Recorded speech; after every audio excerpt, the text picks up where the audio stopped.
வந்து பார்த்திங்கன்னா நம்ம சிந்தாமணியூர் கிளம்பி போகிறோம் பட்டு சாரி எடுக்கிறதுக்காக.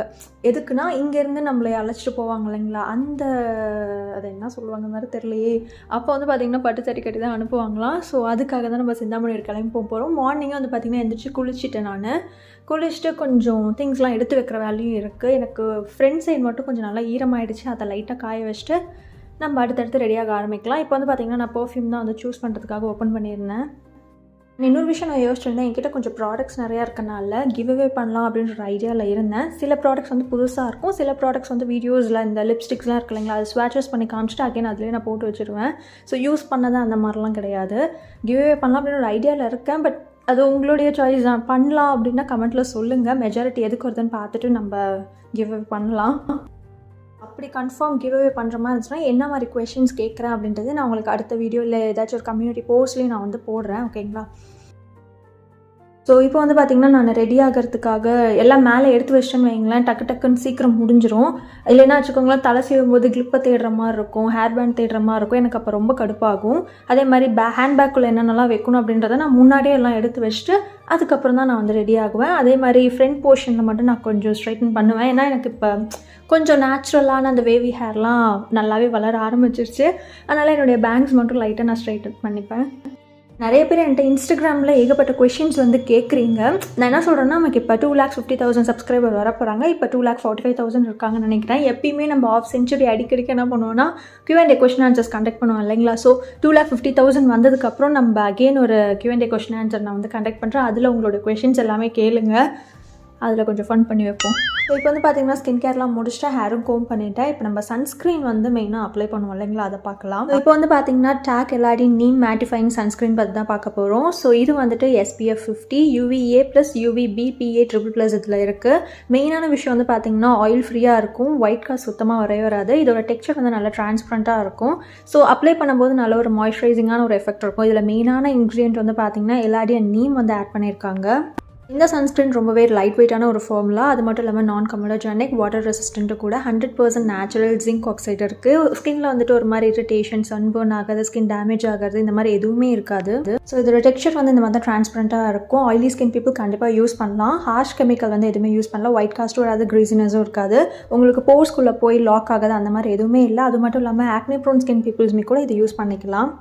இதில் மெயினாக வந்து பார்த்திங்கன்னா ஆயில் ஃப்ரீ ப்ரொடெக்ஷன் தான். போட்டால் ஒரு மாதிரி எண்ணெய் வடியுது, வெள்ளையடிச்ச மாதிரி தெரியுது, அந்த மாதிரிலாம் இல்லவே இல்லை. நானுமே யூஸ் பண்ண எனக்கே பிடிச்சிருந்தது. ஃப்ரேக்ரன்ஸ் இதில் கொஞ்சம் ஆட் பண்ணியிருக்காங்க, பட் இருந்தாலுமே ரொம்பவே நல்லா இருந்தது.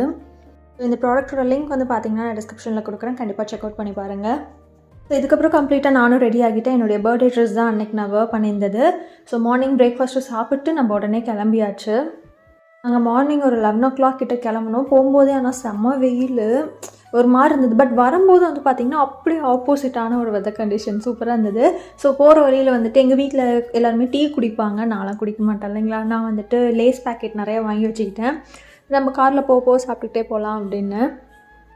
ஸோ ஃபைனலாக வந்துட்டு சிந்தாமணியூரும் ரீச் ஆகியாச்சு. போகிறதுக்கு முன்னாடியே வந்து பார்த்திங்கன்னா என் ஃப்ரெண்ட்ஸ்லாம் ஒரு ஷாப்பை ரெக்கமெண்ட் பண்ணாங்க. அந்த ஷாப்பு தான் ஃபர்ஸ்ட்டு போனோம், கே பெருமாள் சில்க்ஸ் அப்படின்ட்டு. அங்கே வந்து சாரீஸ் எல்லாம் வீடியோ எடுக்க அலோ பண்ணல. நான் சும்மா என்னை மட்டும் கிளிப்ஸ் வந்து நான் எடுத்துகிட்டேன். இருந்தாலும் திருட்டுத்தனமாக கொஞ்சம் நான் எடுத்தேன். ஸோ கே பெருமாள் சில்க்ஸ் வந்து இந்த பிங்க் சாரீ கொஞ்சம் இதில் பார்க்குறதுக்கு உங்களுக்கு சாஃப்டாக தெரியுது, பட் தொட்டு பார்த்தா ரொம்ப ரஃப்பாக இருக்க மாதிரி ஃபீல் பண்ணேன். அதனால் எங்கள் வீட்டில் சொல்லிட்டே இல்லை, வேணாம் வேறு ஷாப் போகலாம் அப்படின்னு. எனக்கு 4 பட்டு சாரீ எடுத்து வைக்கிறேன் அப்படின்ற மாதிரி சொல்லியிருந்தாங்க. இங்கே ஆனால் வேணாம் அப்படின்ட்டு. இந்த ஒரு சாரீ தான் சாஃப்டாக இருந்தது, பட் எனக்கு வச்சு பார்க்கும்போது ரொம்ப டல்லாக இருந்தனால வேணாம் அப்படின்ட்டும். அதனால் எட்ரா வண்டி அப்படின்ட்டு என்கேஜ்மெண்ட்டுக்கு எடுத்தோம் இல்லைங்களா, அங்கேயே போய் பார்க்கலாம் அப்படின்னு ஐடியா பண்ணியிருந்தோம். பட் சிந்தாமணியூர் போகிற வழியிலே வந்துட்டு ஸ்ரீராம் சில்க்ஸ் வந்து கண்ணில் பட்டது. ஓகே, சும்மா உள்ளே போயிட்டு நம்ம வெளியே வந்துடலாம் அப்படின்ற ஒரு மைண்ட் செட்டில் தான் போனோம். ராம் சில்க்ஸில் வந்துட்டு எனக்கு கொஞ்சம் சாட்டிஸ்ஃபைடாக இருந்த மாதிரி இருந்தது கே பெருமாள் சில்க்ஸை கம்பேர் பண்ணும்போது. ஸோ இந்த ஷாப்லேயுமே எப்பயும் கூட்டமாக இருக்கும் போல், பட் நான் போன அந்த டேயில் வந்து அவ்வளோவா கூட்டமே இல்லை. நாங்கள் இன்னொரு 4 ஃபேமிலிஸ் தான் இருந்துகிட்டு இருந்தாங்க அங்கே. இந்த சாரீ வந்து பார்த்திங்கன்னா 16 to 17 வரும். டிஸ்கவுண்ட் வந்து அவங்க பண்ணிக்கிறாங்க, அதுதான் மெயினான ஒரு விஷயம். அந்த ஒரு சாரீ கிளாத், அதுக்கப்புறம் அந்த ஜரிகை, இதை பொறுத்து வந்து ரேட்டும் வந்து மாறுது. நீங்கள் மோர் தென் 10,000க்கு மேலே போட்டிங்கன்னா நல்ல சாரீஸாகவே இருக்குது. ஸோ இவங்ககிட்ட எல்லா ரேட்லேயுமே இருந்தது. 5,000 6,000லேயும் இருக்குது, அதுக்கப்புறம் வந்துட்டு 4,000லேயும் இருக்குது. இந்த ரெட் சாரீ நான் சிம்பிளாக இருக்கேன்னு சூஸ் பண்ணேன், பட் டீட்டெயிலான அந்த டிசைன் வந்து தெரியல. அதுக்கப்புறம் இந்த ஒரு டார்க் கலர் வந்து நான் வச்சுருந்தேன். ஒரு சரியாக வந்து வச்சு பார்த்தேன் எது என் ஃபேஸ்க்கு செட் ஆகுது அப்படின்ட்டு. இந்த லைட் கலரும் எனக்கு பிடிச்சிருந்தது. இதோட ப்ரைஸ் வந்து பார்த்திங்கன்னா உங்களுக்கு 12,000 வரும் டிஸ்கவுண்ட். அதுக்கப்புறம் வந்துட்டு டார்க் க்ரீனில் வந்து ஜரிகை வச்ச மாதிரிலாம் வந்து பார்த்தாங்க. எனக்கு வந்துட்டு க்ரீனே வந்து பிடிக்காது, எனக்கு செட் ஆகாதோ அப்படின்ற ஒரு மைண்ட் செட் எனக்கு. அதனால் நான் அந்த கலரும் வந்து எடுக்கல. அதுக்கப்புறம் பொறுமையாக பார்த்து செலக்ட் பண்ணி கீழே பில் போடுறதுக்கு போயாச்சு. அதுக்கப்புறம் தான் இந்த ஸ்ரீராம் சில்க்ஸில் பில் போடுறவங்க சொன்னாங்க, இங்கேருந்து தான் வந்துட்டு சென்னை சில்க்ஸ்க்கா சரி, அதுக்கப்புறம் வந்துட்டு மற்ற பெரிய பெரிய ஷாப்லாம் இருக்குது இல்லைங்களா சேலமில், இங்கேருந்து தான் வந்து சப்ளை பண்ணுறாங்களாம். இங்கே வாங்குகிற ரேட்டோட அங்கே வந்து கொஞ்சம் ட்ரிபிள் மடங்கு அதிகமாக தான் விற்பாங்க அப்படின்னு சொன்னாங்க. இந்த ஷாப்பில் நான் என்ன கலர் சாரீ எடுத்திருப்பேன் அப்படின்னு கெஸ் பண்ணிங்கன்னா கமெண்ட்டில் சொல்லுங்கள். இங்கே வந்து எனக்கு கம்ப்ளீட்டாக சாட்டிஸ்ஃபேக்ஷனாக இருந்தது. அந்த ஒரு தடுமாற்றம், என்னடா நல்லா இருக்குமா நல்லா இருக்காதா அப்படின்ற ஒரு டபுள் மைண்ட் அந்த மாதிரிலாம் எதுவுமே இல்லை. ஒரு விதமான கம்ப்ளீட் சாட்டிஸ்ஃபேக்ஷன். இங்கே பர்ச்சேஸ் பண்ணிவிட்டு அடுத்து வந்து பார்த்திங்கன்னா நம்ம சாப்பிட போகலாம் அப்படின்ட்டு. ஏன்னா இங்கேயே 4 o'clock பண்ணிட்டோம். நாங்கள் சாப்பிட்டு நம்ம நேராக வந்துட்டு நம்ம என்கேஜ்மெண்ட்டுக்கு எடுத்தோம் இல்லைங்களா சாரீ, அந்த ஷாப்புக்கு போகலாம் அப்படின்ற ஒரு ஐடியா. சிந்தாமணியூர்லேருந்து நம்ம அகைன் அம்மாபேட் வந்து போவோம். இந்த ட்ராவல் பண்ணும்போதெல்லாம் என் முடி ஏன் தான் இப்படி ஆகுமோ தெரில, பின்னல் நீட்டாக டைட்டாக தான் போட்டு வரும், இருந்தாலும் எனக்கு பிரிஞ்சு பிரிஞ்சு வெளியே வந்துடும். அது ஒரு கடுப்பான ஒரு விஷயம்.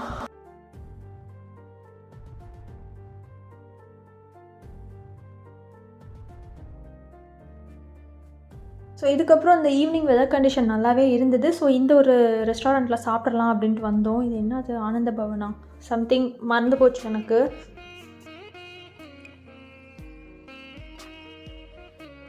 ஸோ ஒரு 5:45 சம்திங் வந்து பார்த்திங்கன்னா இங்கே அம்மாபேட்டில் இருக்க ராஜேந்திர டெக்ஸ்டைல்னு நினைக்கிறேன், இந்த ஷாப்க்கு வந்து வந்தோம். இங்கே தான் வந்து நான் என்னோடய என்கேஜ்மெண்ட் சாரீ எடுத்திருந்தேன். கலெக்ஷன்ஸ் வந்திருக்கு அப்படின்னு கால் பண்ணி சொன்னாங்க. ஆல்ரெடி ரொம்ப கூட்டமாக வேறு இருந்தது.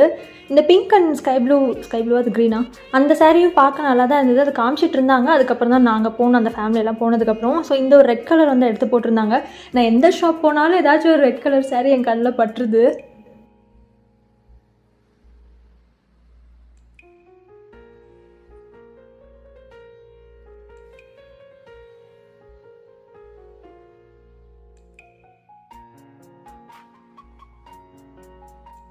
அது மட்டும் இல்லாமல் ரிலேட்டிவ்ஸ்க்கும் சாரீ எடுத்து கொடுக்கணும் இல்லைங்களா, இதே ஷாப்லேயே வந்து பார்த்து அங்கேயே எடுத்துடலாம் அப்படின்ட்டு நாங்கள் அதுவும் பார்த்துட்ருந்தோம். நானும் பொறுமையாக பார்த்துட்டு தான் இந்த என்கேஜ்மெண்ட் சாரீ எப்போ வந்து பார்த்திங்கன்னா டக்குன்னு அட்ராக்ட் ஆகி நான் அதை எடுத்தேன். அந்த மாதிரி ஒரு ஃபீல் வந்து எனக்கு இங்கே வரல. பட் மீதி சாரீஸ்லாம் பார்த்து பொறுமையாக எடுத்துகிட்டு தான் இருந்தாங்க. ரிலேட்டிவ்ஸ் எல்லாருக்கும் எடுத்ததுக்கப்புறம் வந்து பார்த்திங்கன்னா பில் போட்டுடலாம் அப்படின்ற ஒரு மைண்ட் செட்டில் இருந்துட்டு இருந்தாங்க. லாஸ்ட்டாக ஒரு சாரீ வந்து எடுத்து காமிச்சாங்க 20,000 அப்படின்னு சொல்லிட்டு. அது பிரித்து பார்க்கும்போது உள்ளே இருக்க டீட்டெயிலான அந்த டிசைன்ஸ் வந்து சூப்பராக இருந்தது. எங்கள் வீட்டில் என்ன பண்ணுற, சேஞ்ச் பண்ணி எடுக்கிறியான்னு கேட்டாங்க. நான் இல்லை வேண்டாம் அப்படின்னு சொல்லிட்டேன். பட் நல்லா இருந்தது. ஃபைனலாக வந்துட்டு வாங்கிட்டு நம்மளும் கிளம்பியாச்சு. வீட்டுக்கு வந்து பேக் வச்ச உடனே வந்து பார்த்திங்கன்னா ஸ்லீக் இந்த ஒரு ஸ்லிப்பர் ஷாப்க்கு வந்து கூட்டு போனாங்க. சீலில் 2 செட்டு செருப்பு குறையுது அப்படின்றதுக்காக வாங்க போயிருந்தோம். இந்த ஸ்லிப்பர் வந்து ரிசப்ஷன் அன்றைக்கி போட்டுக்கிறதுக்கு தான். இங்கே ரேட் கொஞ்சம் அதிகமாக இருந்தாலும் குவாலிட்டி வந்து மேட்டர்ஸ் செம்மையாக இருக்கும். ஸோ மோஸ்ட்லி ஃபங்க்ஷனில் போட்டுக்கிறதுக்கு அப்படின்னாலே ஹீல் வச்ச மாதிரி தான். நான் கம்ப்ளீட் ஃப்ளாட் தான் வந்து கேட்டிருந்தேன். அண்ட் சூஸ் பண்ணிவிட்டேன் ஒரு ஸ்லிப்பர் அங்கேயும். அதுக்கப்புறம் வந்து பார்த்திங்கன்னா மேலே hand bag, sling bag, purse இந்த ஐட்டம்ஸ் வாங்கலாம் அப்படின்னு மேலே போயிருந்தோம். அண்ட் ஒரு ஸ்லிங் பேக் நல்லா இருந்தது. டக்குன்னு பார்த்தோன்னே எனக்கு பிடிச்சிருந்தது. ஆனால் அதை நான் வாங்கலைன்னா அடிக்கடி நம்ம ஃபங்க்ஷன் அந்த மாதிரி போகிறாலாம் இல்லைங்களா, அதனால் வேறு டைப் ஆஃப் ஸ்லிங் பேக் வந்து சூஸ் பண்ணேன். அதுக்கப்புறம் அகைன் கீழே வந்து எனக்கு பிங்க் கலரில் ஒரு ஸ்லிப்பர் வந்து பிடிச்சிருந்தது. பர்ஃபெக்டான டீசெண்டாக இருந்தது பார்க்குறதுக்கே. இந்த கிளிப் வந்து நெக்ஸ்ட் டே நான் வந்து எடுத்தது. ஜீவா ஃபேமிலி மெம்பர்ஸோடு நான் வெளியே போயிருந்தேன். அவங்கெல்லாம் ட்ரெஸ் எடுத்துகிட்டு இருந்தாங்க. அப்போ வந்து இது சும்மா ட்ரையல் பார்க்கலாம் அப்படின்றதுக்காக வச்சு பார்த்தது தான். நிறைய பேர் என்கிட்ட இன்ஸ்டாகிராமில் இது சூப்பராக இருக்குது, இதே எடுத்துக்கோங்க அப்படின்னு சொல்லியிருந்தீங்க. பட் நமக்கு இன்னும் டைம் இருக்குது. இன்னும் ஒரு 1 month கழிச்சு தான் நம்ம லெஹன்ஹாலாம் எடுக்க போவோம். என் மைண்ட் செட் எப்படி இருந்தாலும் லாங் ஃப்ராக்காக லெஹன்ஹாவான்ட்டு கன்ஃபியூஸ் ஆகிட்டே இருந்தேன். எனக்கு சூட் ஆகுமான்னு தெரியல, அந்த ஒரு இதில் இருந்தேன். பட் அங்கே ட்ரையல் பார்த்ததுக்கப்புறம் ஓகே லெஹன்ஹாக்கே போயிடலாம் அப்படின்ற ஒரு தாட் வந்தது. மெயினாக எனக்கு தோணுறதுக்கு ரீசனே வந்து ஜீவாவோட சிஸ்டர் தான் இங்கேயே வச்சு பாருங்கக்கா அப்படின்னு கொஞ்சம் ஃபோர்ஸ் பண்ணி சொன்னாங்க. அப்போ தான் நான் ட்ரை பண்ணி பார்த்தேன். எனக்கே கொஞ்சம் சாட்டிஸ்ஃபைடாக இருந்தது. ஸோ இந்த டே வந்து கம்ப்ளீட் ஆகிடுச்சு. நெக்ஸ்ட் டே வந்து பார்த்திங்கன்னா எங்கள் வீட்டில் என்ன சொன்னால் வாங்குகிற ஐட்டம்ஸ் அப்படியே ஒவ்வொன்றா பாக்ஸ் போட ஆரம்பிச்சிடலான்னு சொன்னாங்க. ஸோ இது வரைக்கும் முடிச்சதை வந்து பாக்ஸ் போடலாம் அப்படின்ட்டு லிஸ்ட் அவுட் நான் எடுத்து உள்ளே என்னென்ன இருக்குது அப்படின்னு நான் பிரிண்ட் எடுத்தும் நான் வச்சுக்கிட்டேன். அதுக்கப்புறம் மீதி நிறையா பாக்ஸ் ஒரு 3-4 பாக்ஸ் வந்து சேர்ந்தது. அதெல்லாம் கொண்டு வந்து கீழே ஒர்க் பிளேஸில் வைக்கிறதா தான் ஐடியா. நான் வந்து பார்த்திங்கன்னா ரொம்ப நாளாக வெட்டிங் ஷாப்பிங் போய் கீழே வீடே குப்பைமேனியாக இருந்தது. அது எல்லாமே வந்துட்டு க்ளீன் பண்ணிகிட்டு இருந்தேன். அதனால் எங்கள் வீட்டில் வந்து பார்த்திங்கன்னா இடமே வந்து பத்தலை. ஏன்னா நிறைய ஐட்டம்ஸ் வந்து சேர்ந்தனால பாக்ஸ் போட்டு நீட்டாக வச்சா தான் இடம் ஃப்ரீ ஆகும் அப்படின்னு சொன்னாங்க. அதனால் வந்து முக்கால்வாசி ஒரு 3-4 பாக்ஸ் ஐட்டம் வந்தது. அதெல்லாம் போட்டு கீழே வச்சுட்டு அதுக்கப்புறம் அடுத்து பாத்திரம் ஐட்டம்லாம் வாங்கினா அதுவும் ஒரு பாக்ஸ் சேரும் இல்லைங்களா, அதனால் இடைஞ்சலாக இருக்க வேணாம் அப்பப்போ கிளியர் பண்ணிகிட்டு இருந்தாங்க. ஸோ நான் வந்து பார்த்திங்கன்னா கொஞ்சமாக பன்னீர் சாப்பிட்டு அதுக்கப்புறம் நான் டெரஸ்க்கு போயிட்டு என்னால் முடியல கீழே இருக்க.